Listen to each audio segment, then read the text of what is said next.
Hello and welcome to today's video.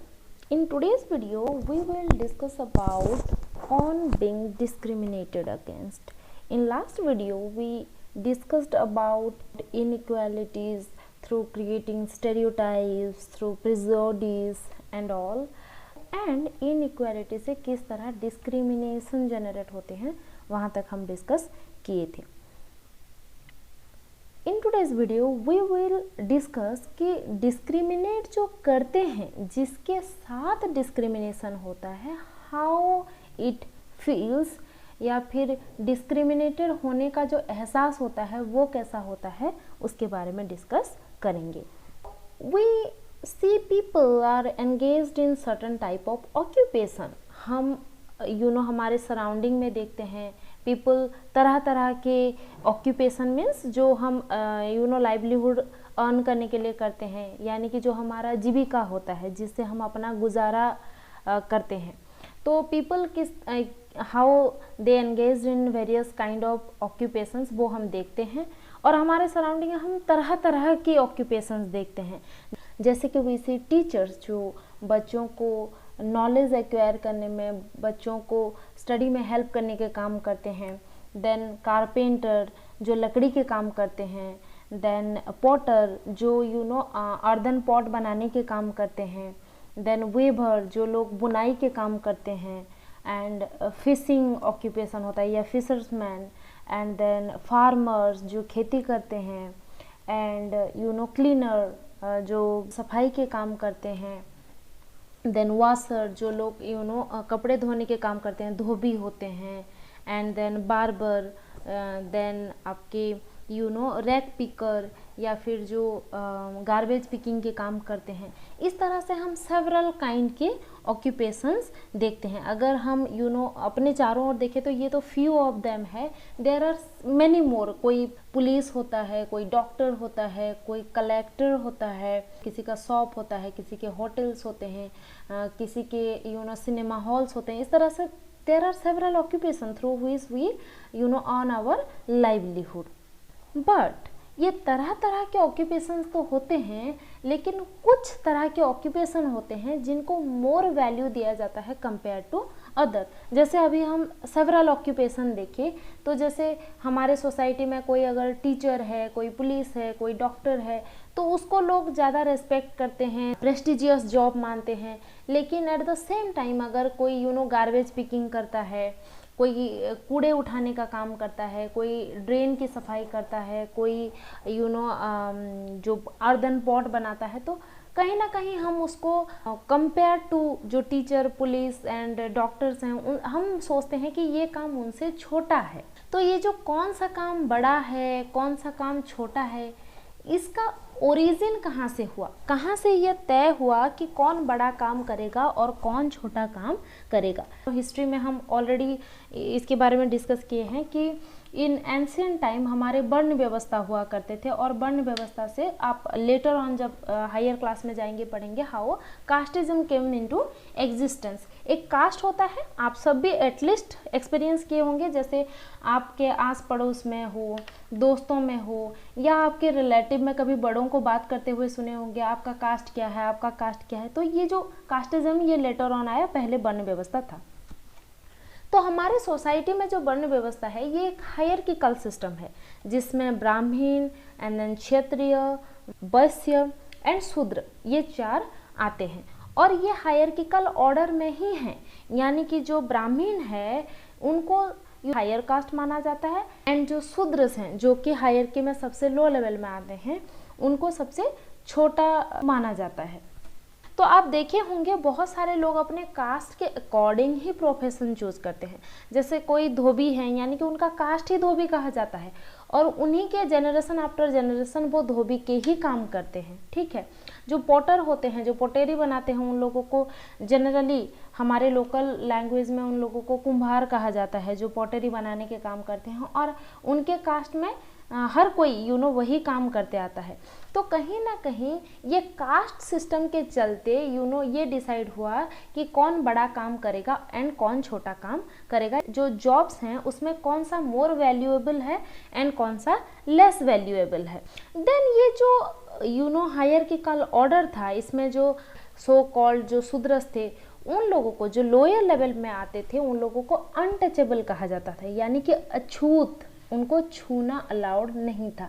या फिर अगर आप उनके कांटेक्ट में आते हैं या उनको छू लेते हैं तो यू गेट इम्प्योर, ऐसा बिलीव किया जाता था, जो कि गलत था। ये आज भी एग्जिस्ट करता है।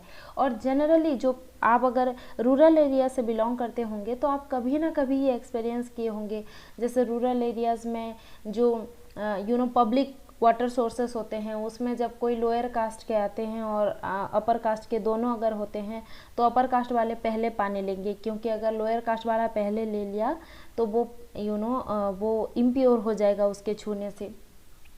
लेकिन इन सब में पीपल अपनी लॉजिक नहीं लगाते हैं कि जब आप वहाँ पे नहीं आए थे, क्योंकि वो पब्लिक सोर्स है और हर किसी को इक्वल एक्सेस है, जब आप आँखों से देखने से पहले वहाँ से कितने सो कॉल्ड अनटचेबल पीपल पानी ले चुके होंगे।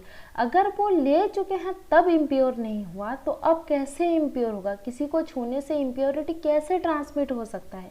तो ये एक सुपरस्टिशन है, एक रॉन्ग फैक्ट है, लेकिन कहीं ना कहीं हम इसको प्रैक्टिस होते हुए आज भी सोसाइटी में देखते हैं। इतने टाइम के बाद हम अपने आप को एजुकेटेड बोलते हैं, लेकिन क्या हम सही में एजुकेटेड हैं? क्या इसके पीछे कोई लॉजिक है? एजुकेशन का मतलब क्या? जो आपको एक लॉजिकल एंड इलॉजिकल चीज़ों में डिफरेंस, अगर आप फ़र्क नहीं कर पाते हो तो फिर आपके एजुकेशन का कोई फ़ायदा नहीं है। आप लोग घर पे देखे होंगे जो बुजुर्ग, अगर आप सो कॉल्ड हायर कास्ट से बिलोंग करते हैं तो ये देखे होंगे, या फिर अगर आप नहीं भी करते हैं तो आसपास कहीं ऐसे बर्ताव देखे होंगे कि लोग लोअर कास्ट पीपल के हाथों के पानी नहीं पीते हैं, उनके घर से कुछ खाना आता है तो खाते नहीं हैं, ठीक है, और बोलते हैं कि वो लोअर कास्ट के हैं।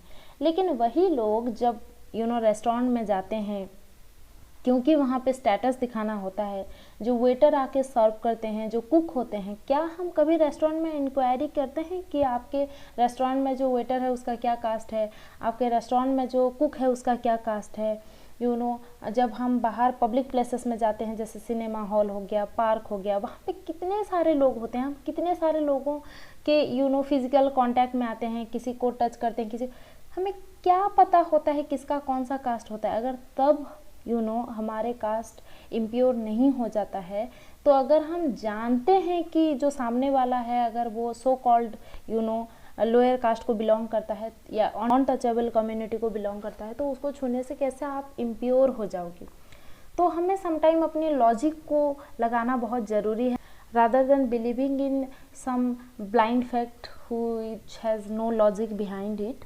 सो ये कास्ट सिस्टम के चलते, ये जो एक हायरार्किकल ऑर्डर सेट हो गया, इसके चलते क्या होने लगा ना, जो लोअर कास्ट के पीपल थे, सो कॉल्ड लोअर कास्ट, मैं लोअर कास्ट नहीं बोल रही हूँ, जिसको सोसाइटी मानते आया है, तो ये लोअर कास्ट पीपल को, उनका क्या काम था, ये अपर कास्ट या जो हायर क्लासेस के पीपल हैं उनको सर्व करना।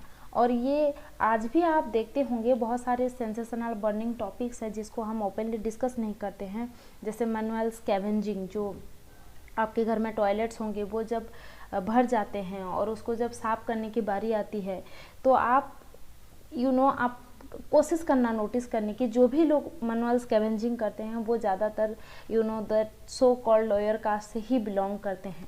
तो कहीं ना कहीं ये जो कास्टिज्म है, ये जो जातिवाद है, ये बहुत ही ख़तरनाक बीमारी काइंड का है, जो आपको मानसिक तरह से बीमार बना देता है। तो ये किस तरह से अफेक्ट करता है, जो करते हैं, जो बुरा करता है उसको कभी एहसास नहीं होगा कि वो कितना बुरा कर रहा है। जिसके साथ बुरा होता है सिर्फ वही तकलीफ समझ पाता है कि उसके साथ कितना बुरा हो रहा है। फॉर एग्जाम्पल, इसी कास्टिज्म के चलते हम अनटचेबल बोलते हैं। अब आप इमेजिन करो, अगर हम सब लोग एक साथ पढ़ रहे हैं या हम सब लोग बैठ के एक साथ खाना खा रहे हैं, एंड देन सडनली आप मुझे कुछ बोलने के लिए खुशी से मेरे और भागते भागते आ रहे हैं, और मैं अगर सडनली आपको बोलूँ कि रुको रुको रुको, मुझे छूना मत, तुम लोअर कास्ट से हो ना, तुम थोड़ा मत छूना, मैं थोड़ी अपर कास्ट की हूँ। तो just try to imagine the emotional trauma that आप जिससे होके गुजरेंगे, तो जो यहाँ पे नीचा दिखाता है उसको कभी रियलाइज़ नहीं होगा कि उसके नीचा दिखाने से, उसके वर्डिंग से सामने वाला के इमोशन पे क्या असर हो रहा है। लेकिन जिसको वो वर्ड आते हैं, जिसके और वो वर्ड आते हैं, जायज़ है वो कहीं ना कहीं हमें इमोशनली बहुत ज़्यादा चुभता है। ये नॉट ओनली इमोशनली, ये कहीं ना कहीं हमारे डिग्निटी को भी हैम्पर करता है, जो हमारे स्वाभिमान होते हैं उसको भी तिलमिला देता है।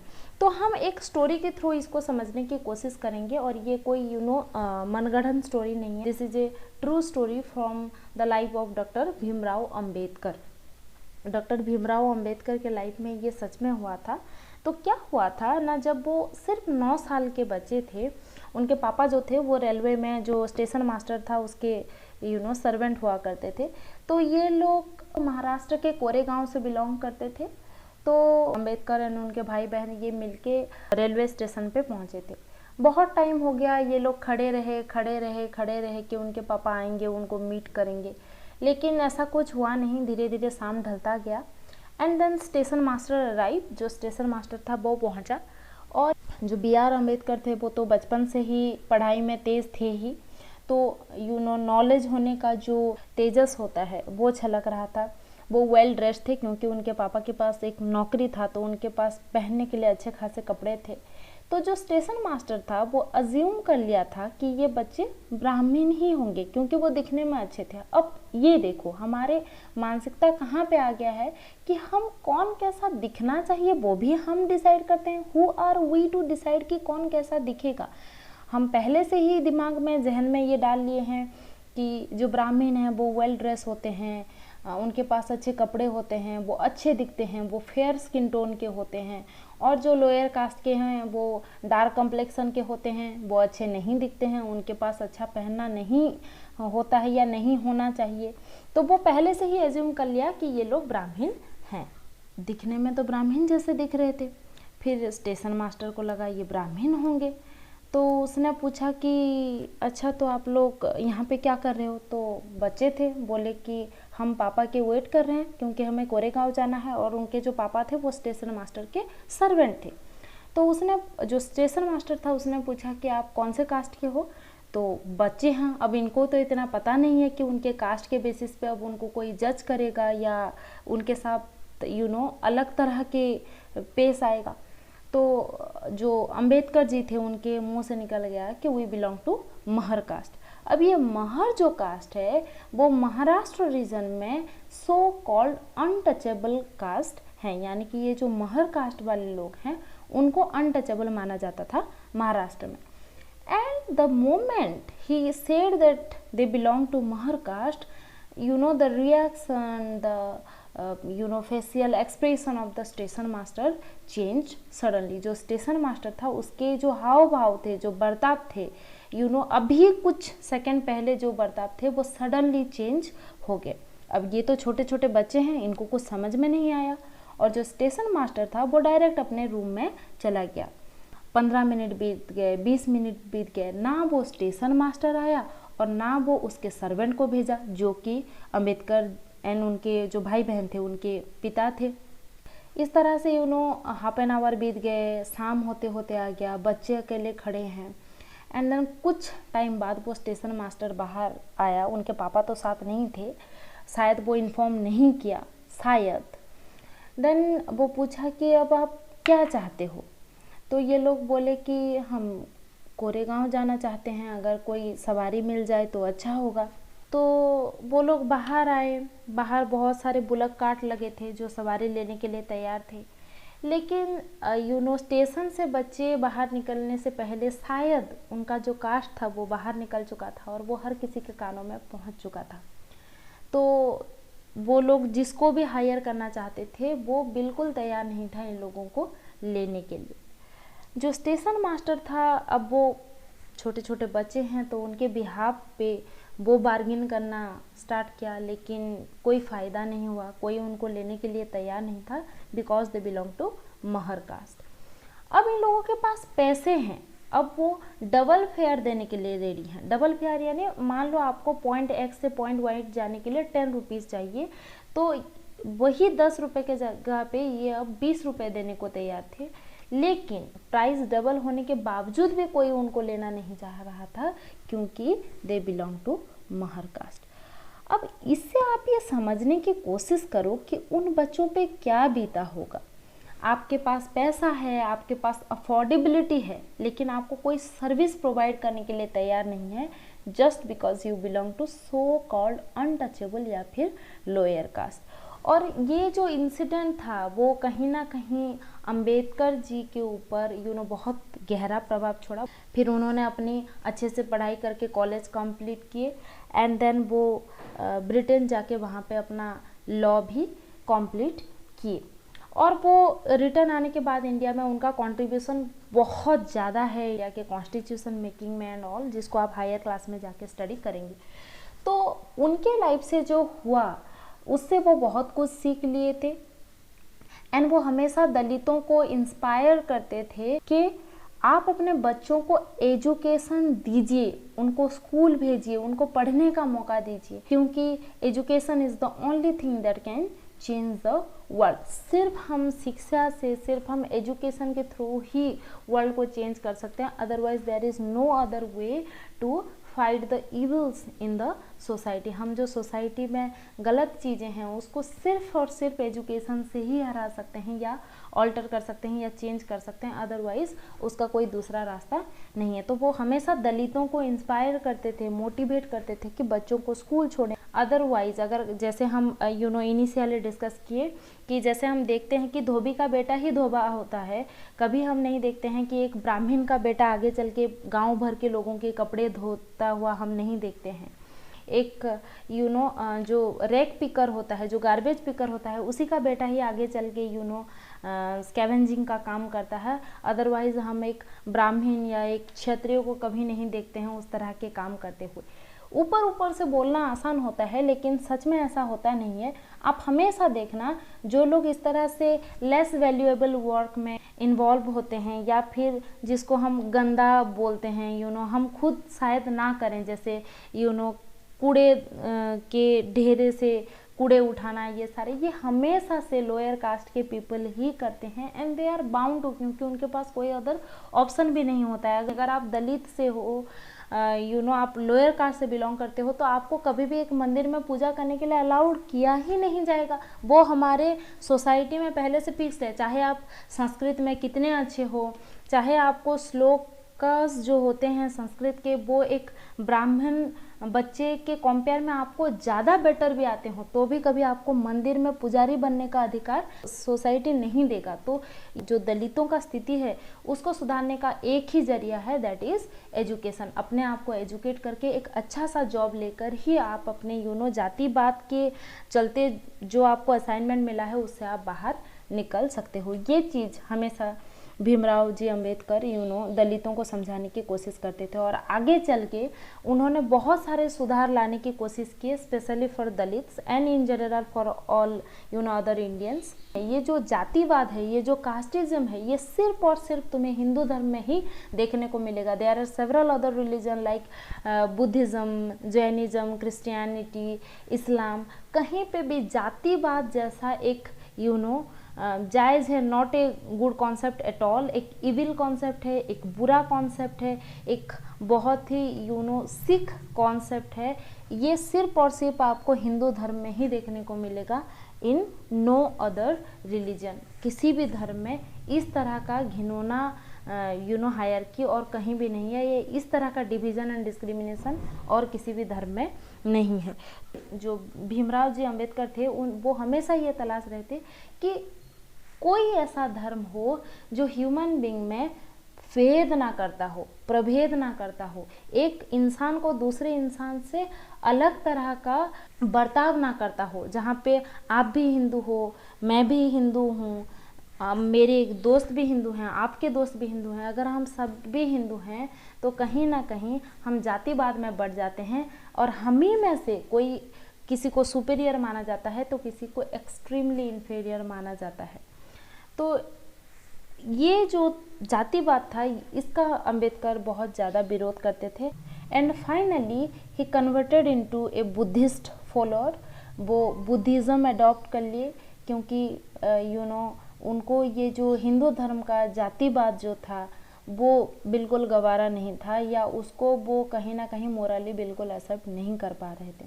तो वो एट लास्ट बुद्धिज़्म अडॉप्ट कर लिए, क्योंकि उसमें एक ह्यूमन को दूसरे ह्यूमन से अलग तरह का ट्रीटमेंट नहीं किया जाता है। That's all about today's video. Thank you.